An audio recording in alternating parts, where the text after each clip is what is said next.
तो मैं जनाब मेहमान मुकर्रम से पहले हमारे हैदराबाद से अपना कीमती वक्त फ़ारिग फरमा कर जो तशरीफ़ लाए हैं साबिर भाई से अदबन दरख्वास्त करूँगा कि वो अपने कीमती ख़यालात का इजहार फरमाएँ। बिस्मिल्लाहिर्रहमानिर्रहीम नहमदु व नुसल्ली अला रसूलिहिल करीम अम्मा बाद। अल्लाह का फ़ज़ल और उसका एहसान कि अल्लाह तबारक व तआला ने आप हज़रात को मस्जिद के ज़िम्मेदारों को तौफ़ीक़ अता फ़रमाई कि इस तरह का प्रोग्राम का इनेक़ाद अमल में लाया जा रहा है। जैसे मौलाना ने कहा मीटिंग के बाद ईटिंग भी है, तो कोई परेशानी की बात नहीं है, आराम से बैठिए।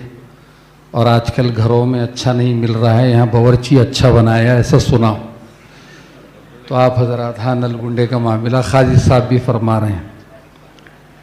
तो ये जो जलसा है फितनों का सैलाब और हमारी ज़िम्मेदारियाँ ज़ेर सदारत हज़रत सैयद शाह एहसानुद्दीन साहब रशादी ख़ासमी दामत बरकातहुम की सदारत में और निगरानी मोहम्मद हज़रत मौलाना मोहम्मद बसीर साहब रशादी ख़ासमी दामत बरकातहुम और मेहमान ख़ुसूसी हज़रत मौलाना मुफ्ती मोहम्मद अज़्ज़त साहब ख़ासमी दामत बरकातहुम भी हैं।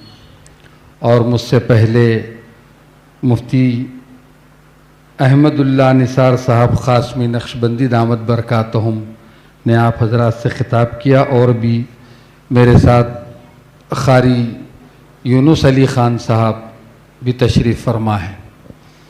ये जो उन्वान दिया गया उस पे सैर हासिल, बहुत बेहतरीन, बहुत अच्छा वाज़ और बहुत तफसील के साथ मुफ्ती साहब ने आप हज़रात के सामने पेश फरमाया। आप हज़रात ने सुना है ना? सुना है। तो अब सुन लिए तो अल्लाह दो कान दिया, एक कान से सुन लिए, घर को जाते वक्त दूसरी कान से निकाल देना, ठीक है ना? यही करेंगे, अमल करेंगे, क्योंकि इतनी तफसील से जो बात बताई गई कि बहुत दिनों से मेरे दिल में यह ख्वाहिश थी कि मौजूदा हालात पर कोई बात करे। तो मुफ्ती साहब का जो जायज़ा था, मुझे ऐसे महसूस हो रहा था कि बिल्कुल बर वक्त बात हो रही है और इसी माहौल की बात हो रही है। जितनी बातें उन्होंने फरमाई वो सारी बातें हम रोज़ बरोज़ देखते आ रहे हैं। मोबाइल का इस्तेमाल, नशा, ये सारी चीज़ें मुफ्ती साहब ने जो फरमाया कि मोहब्बत के बारे में जो बच्चा और बच्ची का मामला, हमारे पास कई वाक़यात रोज़ बरोज़ कई अज़ला से फ़ोन आते हैं। कोई किसी के साथ भाग गया, कोई किसी के साथ भाग गया, उसको पकड़ने की कोशिश करिए, इसको पकड़ने की कोशिश करिए। जितनी हमारी कोशिश होती है उतनी कोशिश हम करते हैं, लेकिन बुनियादी तौर पर अगर घर का माहौल मुफ्ती साहब ने जैसे कहा उसको अगर आप बना देंगे तो इंशाअल्लाह वो माहौल पैदा ही नहीं होगा जो आज चल रहा है। तो बहुत अहम बात, हम लोग असल में निकले जल्दी, लेकिन मुफ्ती साहब जैसे कह रहे थे कि जो है आज संक्रांति की चांद रात है, तो पूरे रोडों पे पब्लिक भरी हुई है। तो हम लोग फिर कोसी गांव से, छोटे मोटे गांव से घूमते घुमाते हम यहाँ नलगुंडा पहुँचे। तो जितने गांव घूम रहा था लाइट नज़र नहीं आ रही थी। रोड पहुँचने के बाद ऐसा लगा कि यहाँ 2 रकात नमाज पढ़ लूँ, बच गया मैं। इतना घूमते घुमाते हम लोग आए हैं। तो अल्लाह का शुक्र और उसका एहसान है कि अल्लाह ताला ने ऐसे अकाबरीन, ऐसे उलमा से काम ले रहा है।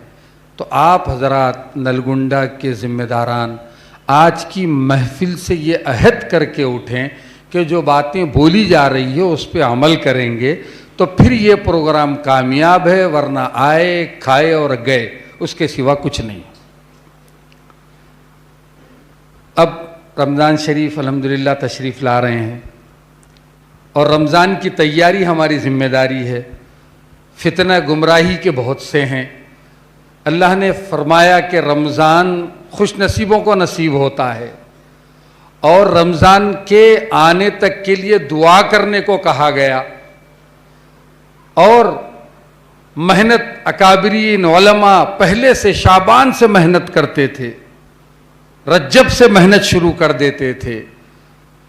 मगर आज का मुसलमान भी अल्हम्दुलिल्लाह उन अकाबरीन से ज्यादा कहीं मेहनत और कोशिश कर रहा है। किस सिलसिले में कि शाबान के महीने में रज्जब से अल्लाह ने फरमाया कि अपनी सफाई करो, रमजान की तरफ जाओ, मगर हमारी कौम अब देगचे की सफाई कर रही और हलीम की तैयारी कर रही है ना। मस्जिद को आबाद करने के लिए कहा गया कि मुसल्लियों से मस्जिद आबाद हो, रमजान भर में इबादतें हो, अल्लाह के सामने खूब रोया जाए। अल्हम्दुलिल्लाह हमारी कौम होटलें आबाद कर रही है, रात रात भर बैठकर किस्से कहानियां वाकयात।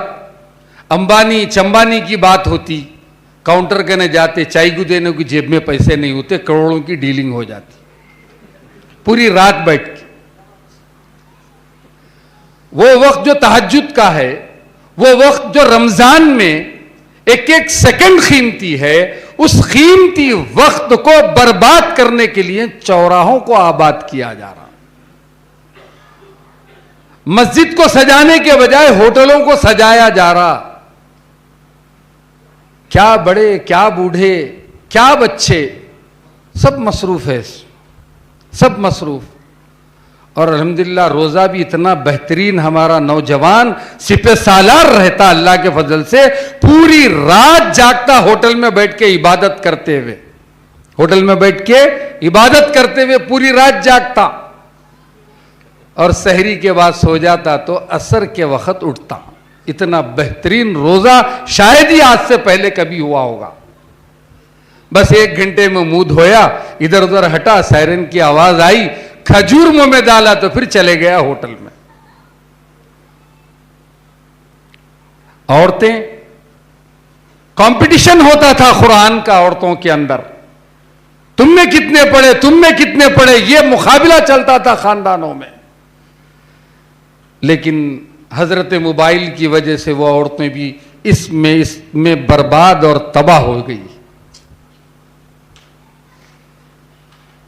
रात में सहरी बनाना, शाम में इफ्तारी बनाना, औरतों के लिए इबादत करते हुए दूसरों का इंतजाम करना, वो भी बहुत बड़ी इबादत थी। मगर आज इतनी तरक्की कर चुके कि अब स्विग्गी वाले या जोमेटो वालों को सवाब मिल रहा सहरी का, इफ्तारी का। ऑर्डर करो, मंगा लो, रात भर मोबाइल देखते बैठो, पूछने पे बोलते दीनी बातें देख रहे मोबाइल में, दीनी तकरीरें सुन रही मोबाइल में। अगर यही काम पहले ही कर लिए होते पहले के बड़े लोग, तो यहां तक तो ये दीन आता ही नहीं था, पहुंचता ही नहीं था, जरूरत ही नहीं थी, मोबाइल के जरिए से ही सब कुछ कर लिया जाता। और इतना गलत इस्तेमाल मोबाइल का फितनों में, मुफ्ती साहब ने सारी फितने गिना दिए। फितनों में मोबाइल का इस्तेमाल का सबसे बड़ा फितना नौजवान नस्ल की तबाही है। रात भर जागना मोबाइल में, और कुदरत के फैसले के खिलाफ दिन में सोना, पानी पीने के वक्त पानी नहीं पीना, खाना खाने के वक्त खाना नहीं खाना। आज से पहले ऐसे नौजवान थे जो गली से गुजरते तो लोग देखकर बोलते थे कि यह क्या प्यारा नौजवान है, कितना बेहतरीन खूबसूरत 6 फीट का आदमी। और हमारे नौजवान आज से बहुत पहले घोड़सवारी करते, जंगों में लड़ते, तो दुश्मन की कैफियत यह हो जाती कि उनको देखकर अपना हथियार छोड़ देते थे। आज 6 फीट का नौजवान तो है अल्हम्दुलिल्लाह, मगर मोबाइल के 6 इंच के मोबाइल के सामने वो नौजवान नाचने के लिए तैयार है। और सेहत इतनी अच्छी हो गई कि पहले अगर हम बाइक खरीदते तो 3 आदमी बैठने के लिए मुश्किल होता था। और आज अगर आप बाइक खरीद कर नौजवानों को बिठा रहे हैं, 4 बैठने के बाद भी सीट पे इतनी जगह बाकी रह रही। माशाअल्लाह से ऐसे बेहतरीन कमर हो गए बच्चों के, ऐसे बेहतरीन। जब कुदरत के खिलाफ आप काम करेंगे, आपकी सेहत बर्बाद होगी, बच्चियों के अंदर पीसीओडी का मसला पैदा हो रहा, नौजवानों के अंदर ताकत बाकी नहीं रह गई, तो फिर कहां से औलाद आएगी? कहां से आएगी औलाद? पहले पौंड में बच्चे पैदा होते थे, आजकल छटाक में पैदा हो रहे हैं। क्या वजह है इसकी? इसीलिए ये उलमा, ये अकाबरीन, ये जिम्मेदारान आप तक आकर ये बात को पहुंचाना चाहते हैं कि आप अपने घरों के हालात को सुधारें।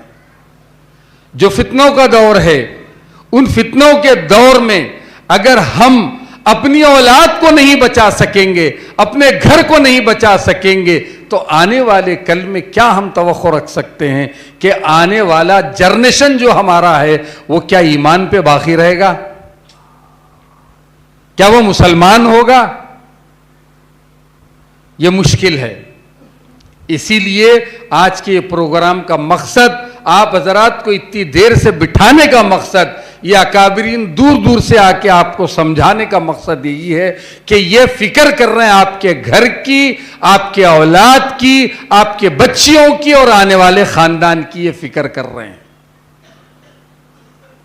इसीलिए इनकी बात को गौर से सुनिए। मोबाइल का इस्तेमाल गलत नहीं है, मैं मोबाइल के इस्तेमाल को गलत नहीं कहता, लेकिन वक्त पर सही तरीके से इस्तेमाल किया जाए, जरूरत के लिए इस्तेमाल किया जाए, टेक्नोलॉजी के लिए इस्तेमाल किया जाए, तालीम तरबियत के लिए इस्तेमाल की जाए, तो वो ठीक। अगर मुस्तकिल अगर मोबाइल का इस्तेमाल 24 घंटों में लगा हुआ है इंसान के अंदर, तो उसका दिमाग इस वक्त इतना खराब हो चुका कि उसके अंदर से मुस्तकिल मिजाजी खत्म होती जा रही है, स्टेबिलिटी खत्म होती जा रही है। एक जगह बैठकर बात सुनने की कैफियत नहीं है उसके अंदर, बाप के सामने ठहरकर 2 मिनट बात करने की कैफियत नहीं है उसके अंदर, मां पानी मांगती है तो वो आवाज सुनने की कैफियत नहीं है उसके अंदर, क्योंकि मोबाइल की आवाज 24 घंटे कान में पहुंच रही है। और रील्स 2-2, 4-4 सेकंड के रील को हटा रहा है बात। तो इसी तरीके से जिंदगी में भी उसूल को अपना रहा है। 2-2 सेकंड में हालात बदल रहे हैं, कभी हंस रहा, कभी रो रहा, कभी संजीदा हो जा रहा, कभी कुछ हो जा रहा, मूड ऐसे हो जा रहे हैं उसके, इसीलिए कि मोबाइल का सिस्टम उसी अंदाज में जा रहा। तो फिर बीवी के साथ पूरी जिंदगी कैसे गुजारेगा? अपनों के साथ पूरी जिंदगी कैसे गुजारेगा? स्क्रीन का इफेक्ट आंखों पे पड़कर दिमाग पे असर हो रहा। तो चेंजेस आ रहे लाइफ में।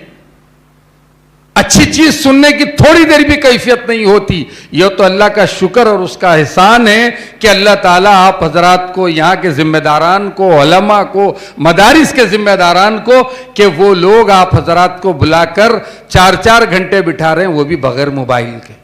ये तो करिश्मा है, ये बहुत, इनको दुआएं देनी चाहिए ना हजरात। आप हजरात बगैर मोबाइल के बैठे हुए।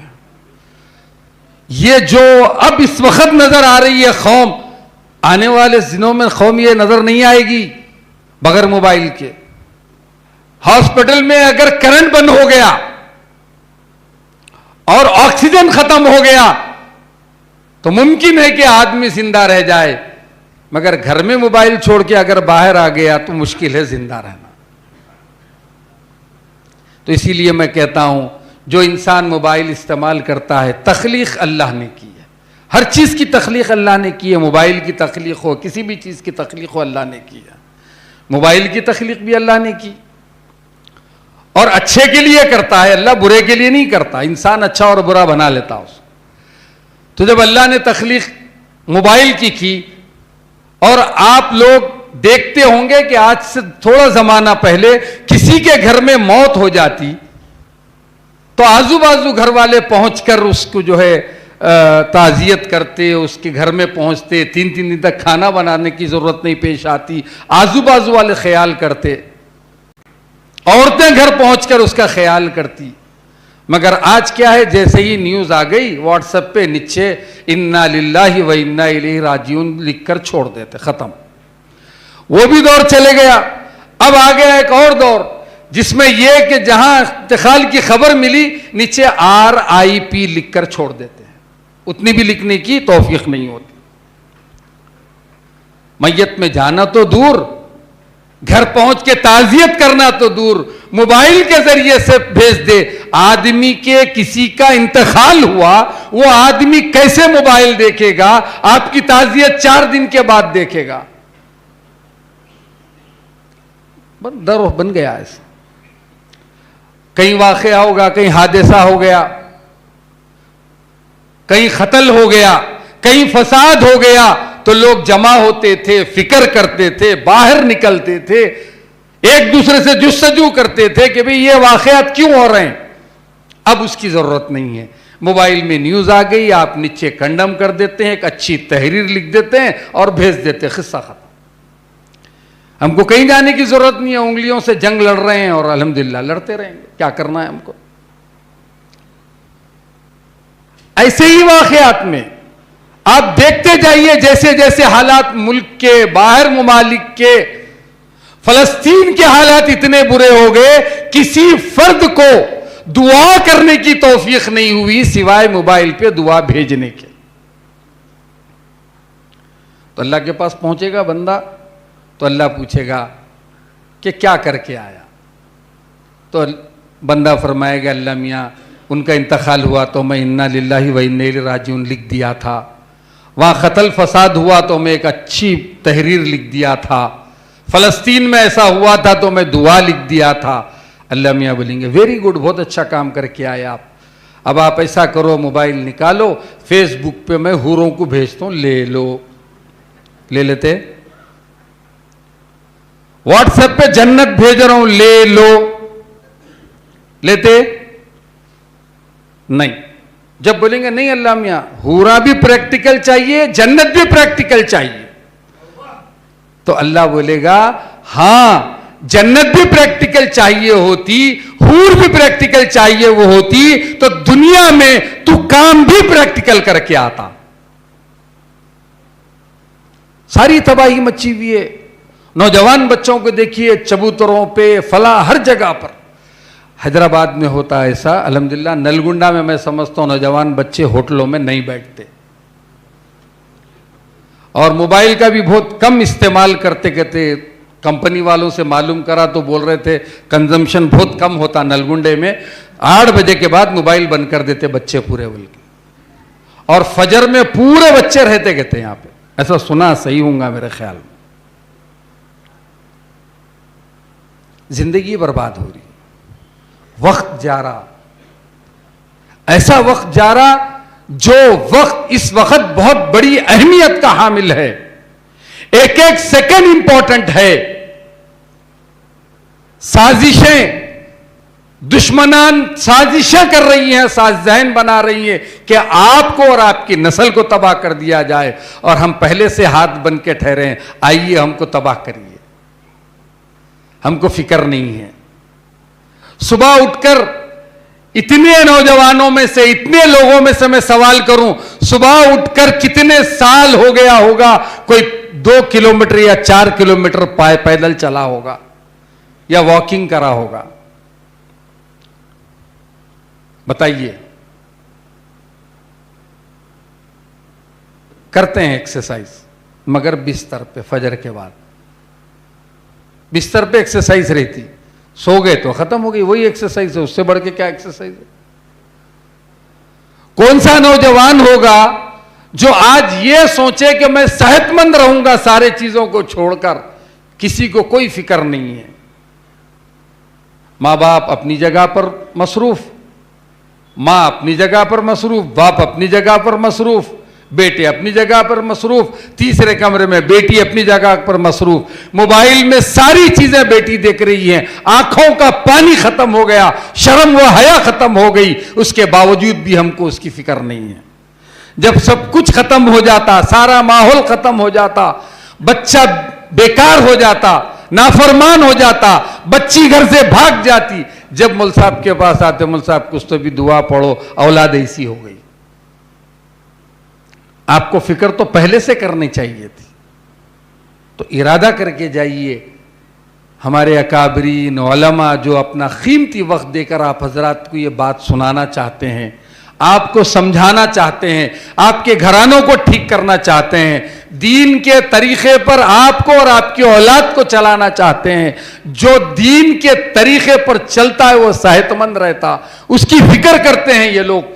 तो इनकी फिक्रों को आप साथ देंगे तो इंशाअल्लाह आप कामयाब रहेंगे। अकाबिरीन उलमा का साथ रहेंगे तो आप कामयाब रहेंगे। वरना फजूल है, रोज एक वाकया, रोज एक हादसा। आप यकीन जानिए, मां को कत्ल कर दिया गया मोबाइल के पैसों के लिए, शराब पीने के लिए बाप का कत्ल कर दिया गया। और सबसे बड़ा अफसोस का मुकाम यह है, जिस मजहब में शराब और नशे को हराम करार दिया गया, आज अफसोस से कहना पड़ रहा है कि उस कौम को समझाना पड़ रहा है कि नशा हराम है, जिसका बुनियादी दीन में यह है कि नशे के खिलाफ आपको खड़ा होना है। आज उन नौजवानों को समझाना पड़ रहा। अजीब किस्म के नशे हैं, अजीब किस्म के, करोड़ों रुपया बर्बाद कर रहे हैं, लूटे जा रहे हैं, बर्बाद हो रहे हैं। उसके बावजूद भी हम लोग खामोश बैठे हुए हैं। तो इसीलिए बुजुर्ग, जो बड़े बुजुर्ग यहां पर आए हैं, उनको भी फिक्र करने की जरूरत है। जो नौजवान हैं उनको भी फिक्र करने की जरूरत है। और जो यहां पर काम करने वाले जितने जिम्मेदार लोग हैं, तंजीमें हैं, मसाजिद हैं, उन सबको भी फिक्र करने की जरूरत है कि इस वक्त इन फितनों के दौर में कौन सा मरहला तय किया जाए और किस किस्म से काम किया जाए। और कमेटीज बनाना चाहिए, छोटी छोटी महल्लेवारी कमेटी, गली की कमेटी, अपने हल्के की कमेटी, नौजवानों को साथ में लेकर कि इनकी इस्लाह कैसी की जाए। कोई ड्रग्स ले रहा, कोई फला ले रहा, कोई फला ले रहा, कोई फला ले रहा, उसकी फिक्र करनी चाहिए। आए गए और सुने, किस्सा खत्म हो गया, ये वाकया नहीं है। जब तक हम इरादा करके नहीं उठेंगे, सुना हर साल अल्हम्दुलिल्लाह आप हजरात प्रोग्राम यहां करते हैं, तो इस साल को आप स्पेशल बनाइए और ये साल में अहद करके उठिए कि इंशाअल्लाह आइंदा साल जलसा होने तक इन सारे फितनों में से एक दो फितनों को तो खत्म करेंगे। आवाज नहीं आई? इरादा करके जाएंगे तो ये जलसा करना, अकाबिरीन का आना, उलमा का आना, ये सब कामयाब है। खाली सिर्फ बात हो गई और सुनकर चले गए तो वो बेकार हो जाएगा और आने वाले हालात पे आप काबू नहीं पा सकेंगे। इसलिए कि आने वाले हालात अब इस वक्त में, मैं डरा नहीं रहा हूं, डरने वाली कौम तो हमारी हो ही नहीं सकती अल्लाह के फजल करम से।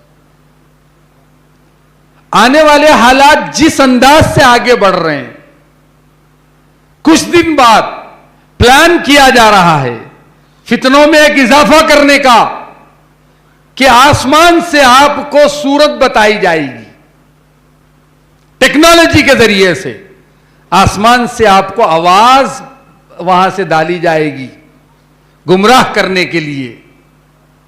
जन्नत और दोज़ख का तस्वुर बताया जाएगा।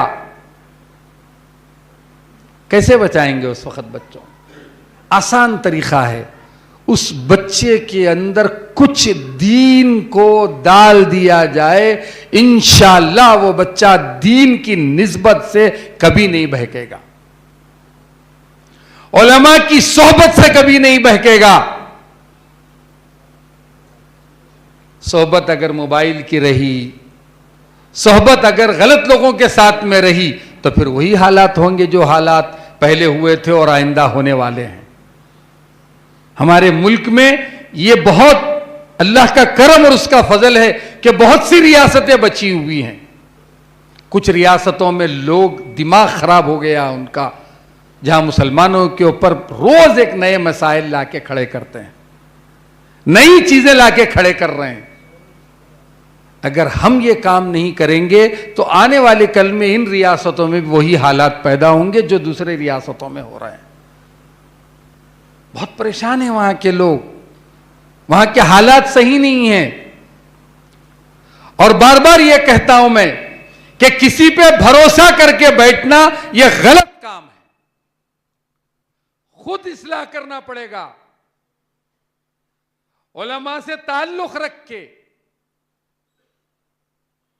किसी पे भरोसा करके बैठ जाना यह हमारा काम नहीं है। खुद से जुस्तजू करना पड़ेगा, जिससे स्ट्रगल करना पड़ेगा। खास तौर पर नौजवानों, आने वाली नस्ल तुम्हारे हाथ में है और आने वाले हालात तुम्हारे हाथ में है। अगर आज आप नहीं खड़े होंगे तो फिर आइंदा कभी खड़े होने का मौका नहीं आएगा, कभी खड़े होने का मौका नहीं आएगा। इरादा करिए। मैं ये नहीं कह रहा हूं 24 घंटे काम में लग जाइए। हफ्ते में 2 दिन 2 घंटे आपने निकालिए, महल्ले के दौरे करिए, मालूमात करिए क्या फितने फैल रहे हैं। कभी कभार एक जगह हम सुनते थे कि खादियानी आ गया, कहीं एक जगह सुनते थे कि ईसाई आ गया। पता नहीं अब इतने फिरके और इतने तबके अजीब व गरीब। ये डर होने लगा कि दोस्त साथ में बैठ रहा है, पता नहीं सुबह तक कौन सी तबके से जुड़ जाएगा और उसका जहन क्या हो जाएगा। सवाल हो रहा है कि अल्लाह है कि नहीं की, फला है कि नहीं की, इनो है कि नहीं की, उनो है कि नहीं की। हम नहीं देखे अल्लाह मियाँ को। सही बात है। दादा, उससे पहले के बावा, उससे पहले के बावा, उससे पहले के बावा तुम देखे नहीं देखे, तो फिर तुम कहां से आए? तो ये फितनों का दौर है। इन फितनों से बचने के लिए इन हजरात को बुलाया गया है। हजरत मौलाना अज़्ज़त साहब बहुत दूर से तशरीफ़ लाते हैं, अल्लाह के फजल करम से इस इलाक़े में आते हैं। आप हजरात को इत्मीनान से बैठकर पूरी बात सुनना चाहिए और अमल करने के इरादे के साथ उठकर जाना चाहिए। अगर अमल नहीं करने का इरादा करते हैं तो फिर सब मेहनतें, कोशिशें सब बेकार हैं। मैं बहुत ममनून और मशकूर हूँ यहाँ के ज़िम्मेदारान का कि उन्होंने मुझे यहाँ मदऊ किया। मेरे वालिद रहमतुल्लाह अलैह की निस्बत से कारी निज़ामुद्दीन साहब दामद बरकातहुम ने यहाँ मदऊ किया और मैं बहुत खुशकिस्मत हुई। नाकाबिरीन उलमा के साथ बैठने का मौका मिला और आप सब हजरात का मैं शुक्रिया अदा करता हूँ कि आप बहुत देर से अल्हम्दुलिल्लाह से बैठे हैं और थोड़ी देर और बैठेंगे इंशाअल्लाहुल अज़ीज़। और जैसे मौलाना कह रहे थे कि बार बार ढक्कन खोलना चाहिए, मत खोलिए, गरम रहने दीजिए। 1 घंटे के बाद क्यों ना हो गरम खिलाएंगे इंशाअल्लाह, तो इंतज़ार करिए। मैं आप सब हजरात का और ख़ास तौर पर हमारे कारी यूनुस साहब, कारी निज़ाम साहब, सारे ज़िम्मेदारों का ममनून मशकूर हूँ कि उन्होंने मुझे यहाँ मदऊ किया। जज़ाकुमुल्लाहु खैर, अहसनल जज़ा।